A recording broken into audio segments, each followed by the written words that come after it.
Hello, everyone. How are you? Fine, thank you. Today, I'm at the mall just outside Toy Box, and we have a bunch of Ginger Marios here. I think these are pillows. My cousin used to have a Mario pillow kind of like this, but it was of more official quality. Anyway, I'm currently recording this with my Samsung Galaxy S5 from 2014. I don't know if I can get that through the mirror. You might just be able to make out my S5. Okay, yeah, I think you can make it out. But I'm currently here at the mall by myself. I do have a reason to be here, though. That's because I had to go to the Apple Store to get my sister's iPhone 13 battery replaced. She's moving into the dorms tomorrow, over 100 miles away in a different state, so might as well get whatever we need with our phone done, like, now, because I won't have another opportunity to do so until November. City of Souls? I think you meant City of Slop, but sure, that works too. Also, I think this is my first time recording a video with this Galaxy S5, and it's actively telling me, like, how big the file size is right now. So it's about 172 megabytes at a minute and 24 seconds. Now, for the life of me, I cannot find where the Hot Topic in this mall is. I'm just gonna have to keep walking around. Let me pull up my S25 Plus here. If I can get some good lighting on that. That's about as good as you'll get.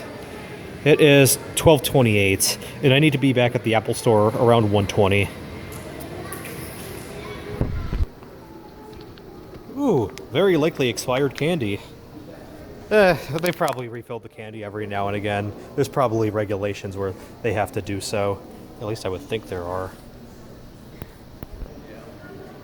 But unlike the mall closest to me, this one is at least, still somewhat alive, so they're probably refilling that stuff, if I had to guess.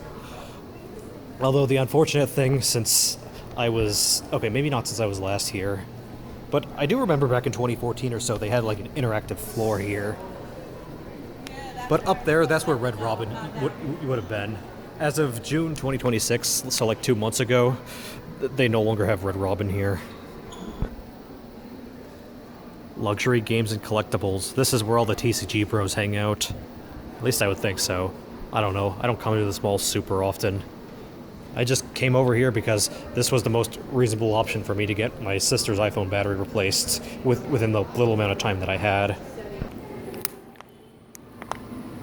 Ripperoni and Pepperoni Red Robin. I actually remember the first and last days I ate here. The first day was the 12th of July 2013. God, that was 13 years ago now. And the last day was the 14th of February 2025, which was Valentine's Day that year. Anyway, it seems like the Hot Topic is not over in this section. And it seems like they don't have a car on the show floor here, because this is one of those malls where they would take like a Land Rover or whatever and put it on the show floor or in like the middle of the mall. Okay, looks like I just have to go down from here to get to Hot Topic. Also, they've still got a JCPenney here, oddly enough. I wonder how active the JCPenney is on an average day, because JCPenney is not really a name that you hear anymore. And also, last I recall, my dad said that the JCPenney was pretty much dead, but I think the last time we were in there was back in like 2014, and frankly, I can't really remember why. Well, it's not Hot Topic, but there's Spencer's Gifts. Just gonna zoom back out to 1 times. And go down the stairs. Yay. I'm gonna pause the recording so I can actually go down safely. And now, conveniently for me, both Spencer's and Hot Topic are basically right across from where I have to go later anyway, the Apple Store. Well, I'm gonna end the recording for now and just troll around at Hot Topic. Hopefully I can find another Madoka Magica shirt or something, because I'm wearing one right now. Oh, holy crap. I know I said I'd end the recording, but when I come in here, the first thing I see is not just one, not just two, but 3 Madoka Magica shirts. I think I know what I'm spending at least half of my early birthday money on that my grandma gave me. She gave me 100. I guess that'll also be an excuse to get rid of some old shirts. Oh, god damn it, Hot Topic, stop! Stop tempting me with more Madoka Magica shirts. Here's number 4, another one of Madoka and Homura. And here's number 5, one of Ultimate Madokami, or... no, wait.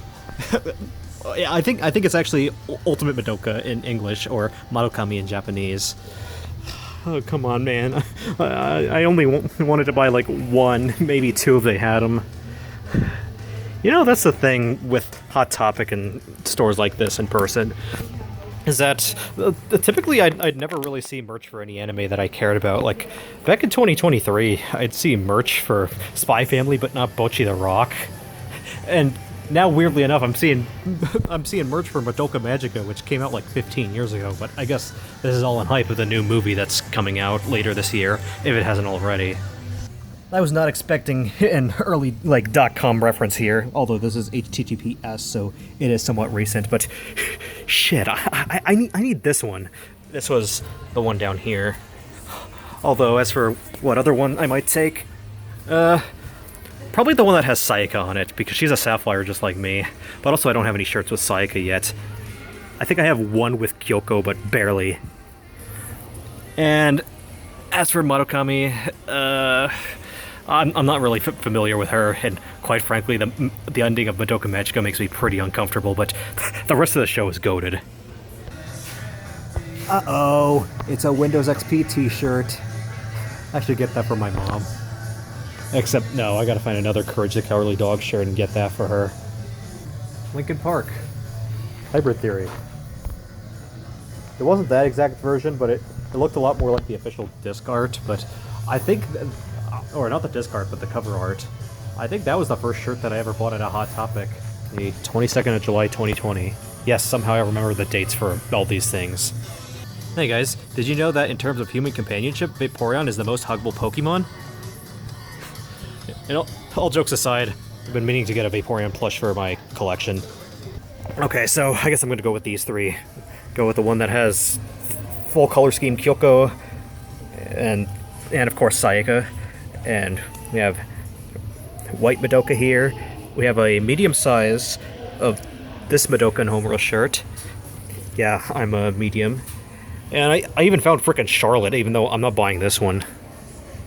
Pretty cool design, but I don't really know much about Charlotte other than, if you know, you know. Make one more fucking head joke. 2013 called. They want their horses back. Anyway, it's 1:03 p.m. and I think I'm finally going to check out. And I'm going to need to pay for the battery, but I'm going to make my parents pay for the battery after, you know, I did the initial payment, because it's not my phone anymore, so why should I be the one paying for it? Well, I bought the Madoka Magica shirts and the Vaporeon plush. I was expecting to see, like, what, 1, maybe 2 new Madoka Magica shirt designs, or probably the same ones that I already have, but no, they have frickin' 6 of them today. Although, I had to limit myself somewhere. And yeah, even 3 is kind of pushing it, as I spent about $81 on all of these things. Yeah, stuff is expensive. And that is definitively what you call irresponsible spending, but hey, you know what they say. Your money, your choice. Although, yeah, it's definitely not wise to spend your money like this. Anyway, I'm gonna plug in my Galaxy S5 and charge it up a little bit. Alright, let me check what time it is, because at 1:20 that's when the battery's gonna be ready. Okay, it's 1:10, so it's gonna be ready in about 10 minutes from now. Okay, it's 1:40 and they won't be done with my battery replacement procedure for like another 10 to 15 minutes, so I guess I'll troll around the Apple Store for now. Remember when literally everyone and their mother hyped up the MacBook Neo? Pepperidge Farm remembers. No, I'm not sending the clip here. Yeah, it's got 8 gigs of RAM and they had to increase the price. So, I guess it's the price increase and also the passage of time as to why nobody really hypes up the Neo anymore. But god, during the MacBook Neo hype, the Apple Store, not this one that I'm at right now, but another one, was insufferable. I had to take 4 different trips just to get my grandma's iPhone battery replaced. Yeah, the first day I went, I didn't have the battery in stock, so I had to wait for the second day. The second day, okay, the second day was admittedly my fault because I forgot that you had to clear the Find My from the iPhone, and I didn't have my grandma's Apple ID password, so I had to wait another day. And then on the other day, they had to do the procedure overnight, so I had to come back a fourth time, and then that's when I got her iPhone 12 battery replaced. God, that was a nightmare. Anyway. This is the only color of the Neo that I actually ended up liking, because we have the overmarketed ugly yellow one here, or green as some people call it.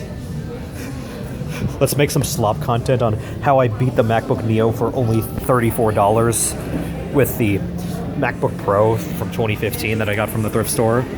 I ordered a charger, but I haven't gotten it in yet, so I don't know if it works, but I did find out a little more information about it in the meantime. And here's the pink, which I thought I'd like at first, but this is honestly the most disappointing color of the Neo, because really, it's not any different from the silver.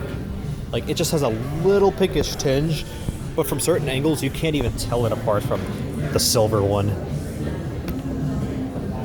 I mean, I guess they have a white keyboard again. So, there's that for people who like that. Here's good old Salem, the M5 MacBook Air 13-inch. This is my sister's laptop. Well, not this exact one, but basically the same thing, except she has 1 terabyte of storage instead of 512, and a slightly upped SoC with a bigger GPU, because, you know, Apple makes you configure that if you up the storage. Yeah, this is a good one. I like this one. Also, MagSafe, the GOAT. Okay, and here's the MacBook Pro. It's the 14-inch one with the nano texture display. You can tell because it's not reflecting.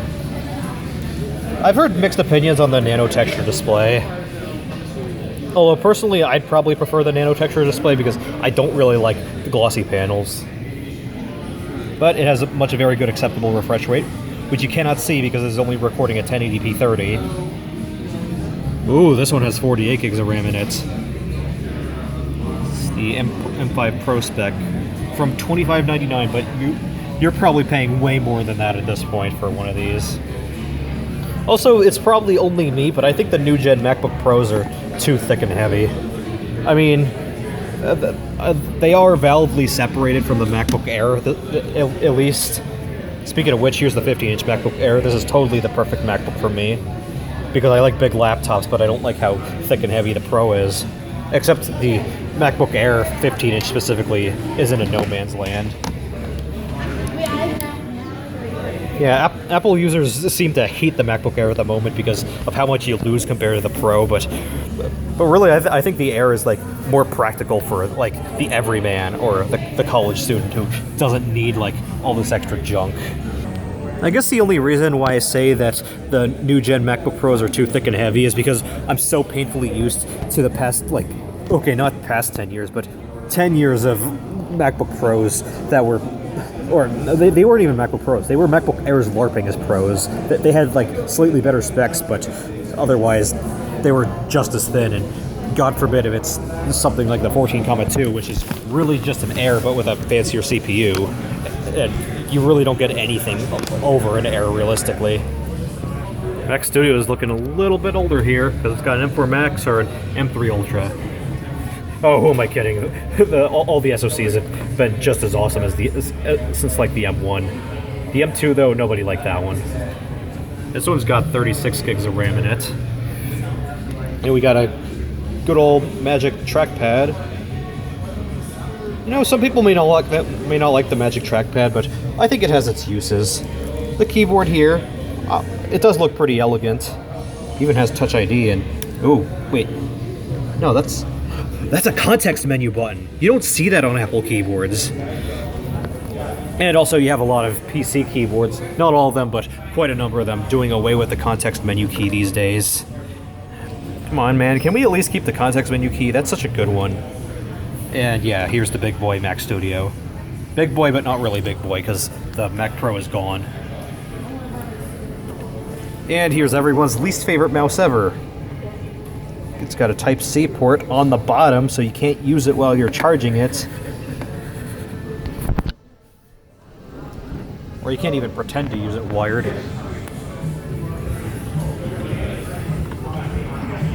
And here's the Mac Mini with a pretty dumb power button position. I mean, it's not the worst thing ever.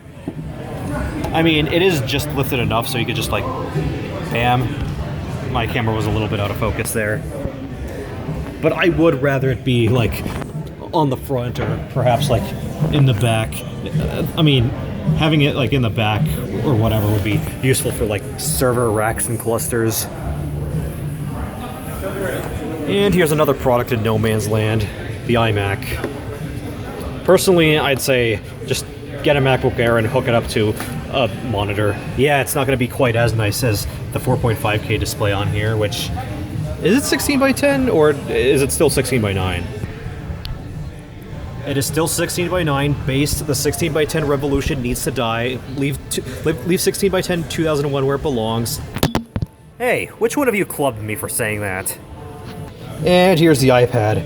Does anyone remember the 10th gen iPad or the A14, whatever you want to call it, and how that was in a no man's land for the longest time because they kept the older 9th generation around, or A13? Pepper Charm remembers. No, I'm still not queuing that video clip.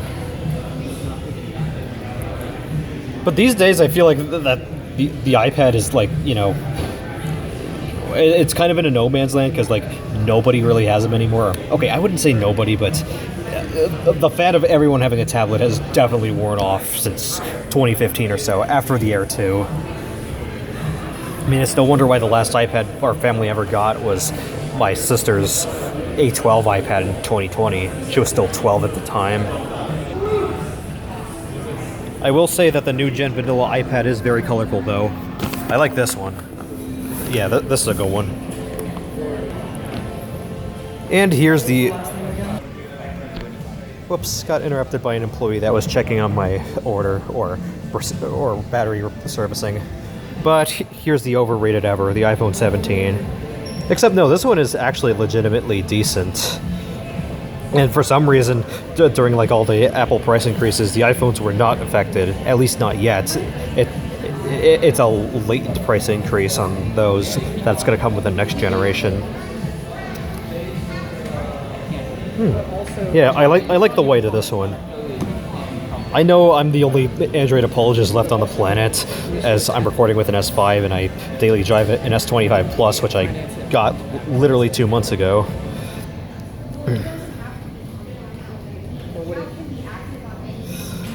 But the Pixel 11 is looking like junk. I mean, yeah, they finally got rid of the 128 gig storage tier on the Pixel 11 series. Not just the Pros, but the Vanilla as well. But they did like a quiet price increase by getting rid of the 128 gig storage tier, but not adjusting the pricing. Which, I mean, fair. Except for the fact that the iPhone 17 is $800 and you also get 256 gigs of storage with that. It just annoys me unbelievably how Gulag was so insistent on 128 gigs base storage. I mean, they beat Apple to 128 gigs base storage in 2020. Apple didn't do it until 2021. And their SE line in 2022 and discontinued in 2025 still stuck out on 64 gigs. But Apple beat them to 256 gig starting storage. And that made Gulag look like a joke. And of course, you have all the people who are saying, no, tents are bad. And I'm like, yeah, I kind of get it. I'm not going to argue with that at the moment, though. But Tensor is definitely pretty underwhelming in terms of performance. And sometimes you can't help but wonder, why did Google start making their own SoC instead of continuing to use Snapdragon? Yeah, unfortunately they got rid of the Plus, or fortunately, depending on who you ask, but I'm the sucker that likes big phones, so the Air is pretty cool, but it's also, like, you know, very much a novelty and a test product. I'd say 6.5 inches is a good size, except I have a 6.7 inch S25 Plus, and even that isn't big enough.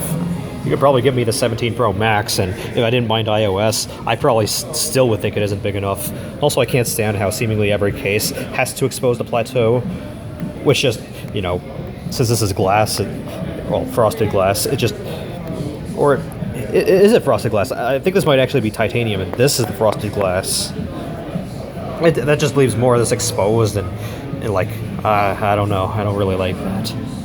I'm kind of just rambling at this point, but hey, this is just a typical classic vlog where I'm just rambling. It's entirely unscripted, not like any of my videos are scripted anyway, unless it very much comes structured as such. Well, I'm back home now. Here's the iPhone 13. It's a red one that I unboxed back in 2022, but that was on an old channel that no longer exists, so you're gonna have to rely on the archives for that video. 181% battery usage today. Well, that is because if we go with battery health and charging, maximum capacity is now 100%. It was 76% before I got the battery changed. Anyway, I'm gonna go to storage. Ugh, yeah, 247 gigabytes used up at the moment. I'm gonna have to use Salem over here to back up the rest of these pictures and, you know, wipe this, or not wipe this phone, but delete the pictures off the phone as long as we have a backup. And I guess we could back up the phone itself while we're at it. Anyway, I'm thinking I might go pick up some old CPUs off Facebook Marketplace. If only I can find my glasses. Alright, he's asking if I can come at 4:30.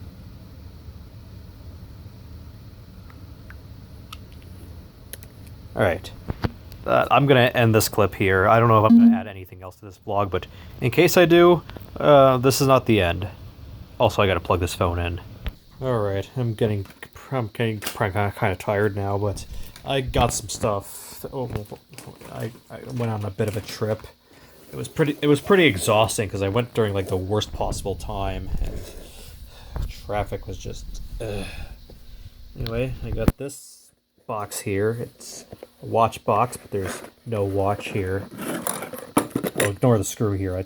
I had to get that out of the car because it was just sitting in the car from something else, and I should probably turn on the light.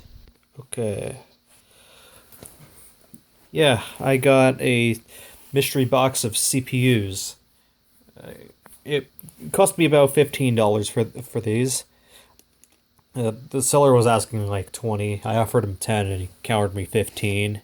And I'd say it's worth the 15, at least for one particular CPU in the lot. Maybe two. Okay, so here's one of them. This one is a Core 2... Oh, come on, focus. This one is a Core 2 Duo E7600. It's the fastest 1066 frontside bus Core 2 Duo. This one was manufactured on the 27th week of 2011. I think this might actually be the same age as my Pentium G620. Goes to show how much of a failure 1156 is if I have at least two 775 chips newer than my i5 760 in production. Here's another one. This is a good one too. This is a Pentium dual-core E5200.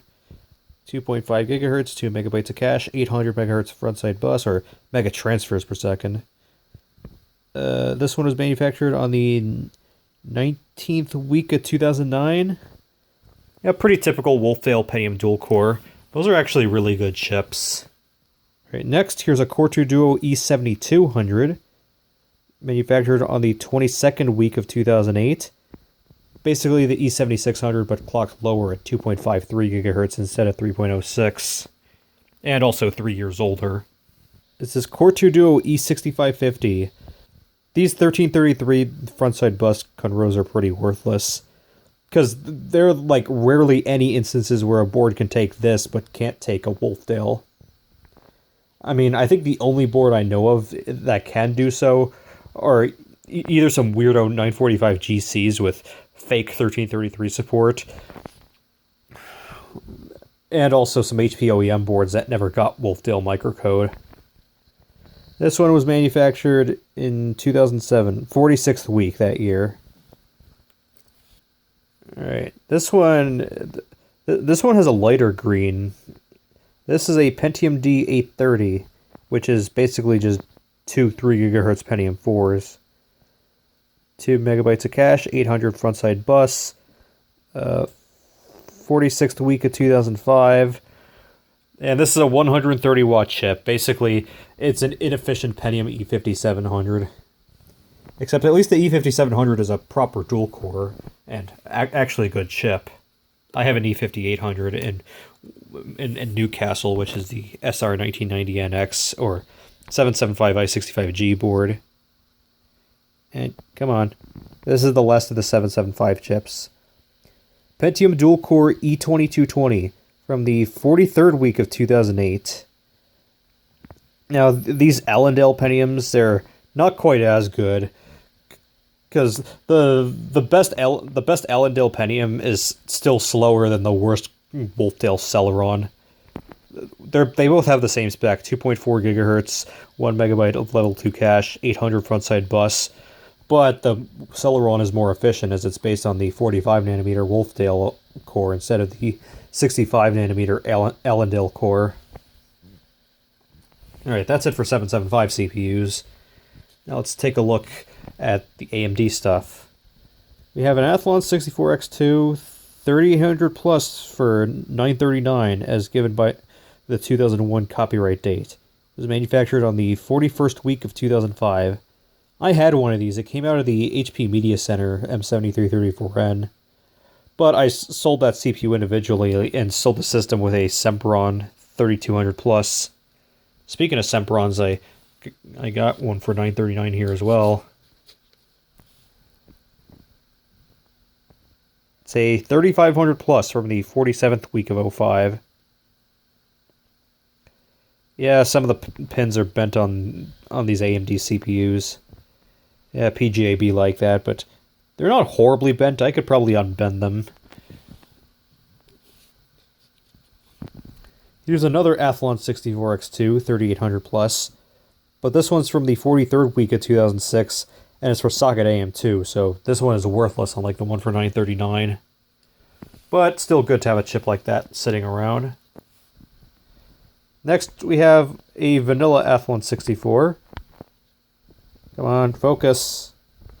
A 3400 plus, ADA 3400 AEP4AX. I don't know what exact part number that is, but it was manufactured on the 10th week of 2005, and it's for socket 754.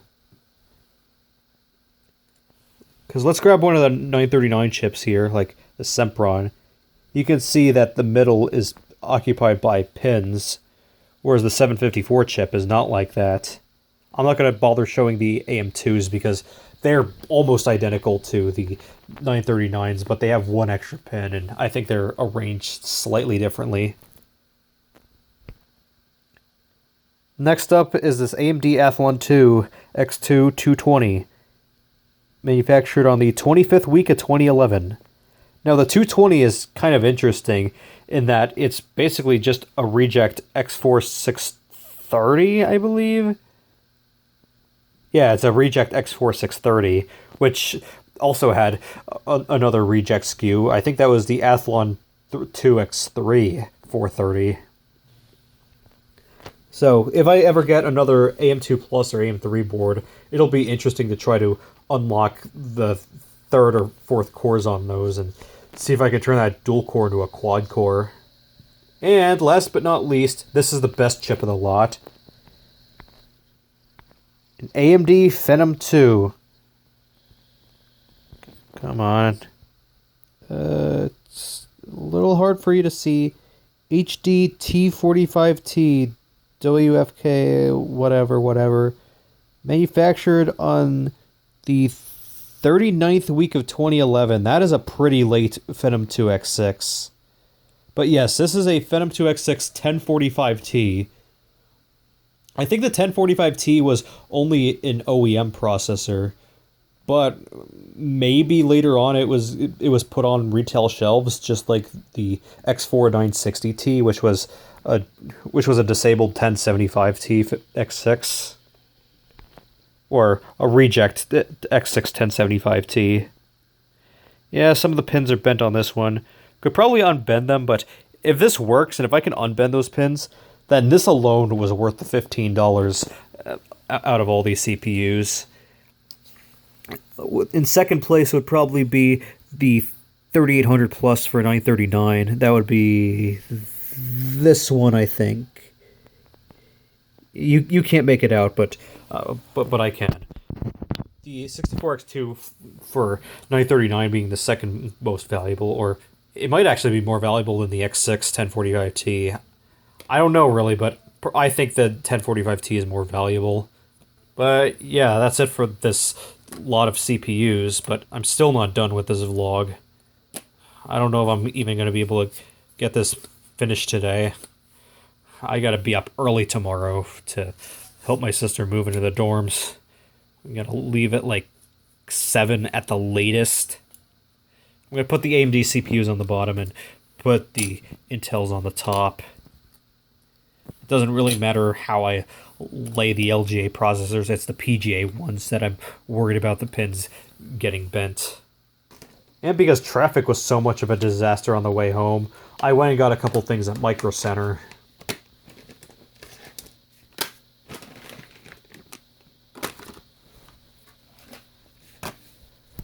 I got a SATA to IDE bridge on clearance. Not even this wants to focus. Was $10 and was dropped down to $7. Here's said bridge board.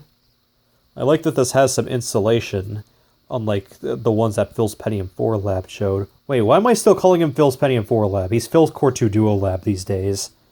That's an old inside joke from 2019. God, 2019 feels like such a different time ago. I hated it back then, but I kind of miss it, really. Although I think we might have to insulate these pins here, because they are exposed. 2021-04-10 is when this adapter was designed. Basically, this is going to be how I'm going to bypass the whole IDE optical drive and hard drive problem going into the future, is that I'm just going to start investing in stockpiling on these adapters so I have viable replacements. And yes, I got a second one. Brand new one at full price. I don't know where I'm going to put this one yet, but I'm going to have to put one of these... maximum recording time reached. As I was saying, I don't know where I'm going to put these two, but I think I'm going to put this one in the Dimension L866R, or one of them. I'm going to have to see if it even fits in that case, because it's pretty compact and cramped. Okay, next over here, I ended up buying this external PC power switch, which I kind of forgot that I even bought until I walked out of the store. I ran out of storage, so I had to back everything up, but as I was saying, I ended up buying this power switch, and I guess it could be useful for boards that don't have a built-in power switch themselves, if I need to run them open air. Power switch, power LED. I don't think it has reset, but... Oh, does it? There's a little jumper for power there. And it comes with a slot bracket for some reason. I don't know why it does, but... Okay, well, whatever that means, I guess. So I'll put that there. And last but certainly not least, we have this lose all your data adapter, except I specifically looked for a safe-ish one there. This one does not have the wires molded into the plastic. You can actually see, like, the metal contact, so this one should be relatively safe, even though it is single Molex to dual SATA. If you keep the lights low on these, then something like this should be fine. Anyway, yeah, that's gonna be it for today's classic vlog. Well, I'm probably gonna be uploading this on Saturday the 15th, because I'm gonna be busy tomorrow, and I'm pretty tired today, but I gotta go out and eat dinner anyway, so... yeah, I hope you all enjoyed this random classic vlog, whatever it ends up being, and as always, I will see you all in the next video. Peace out.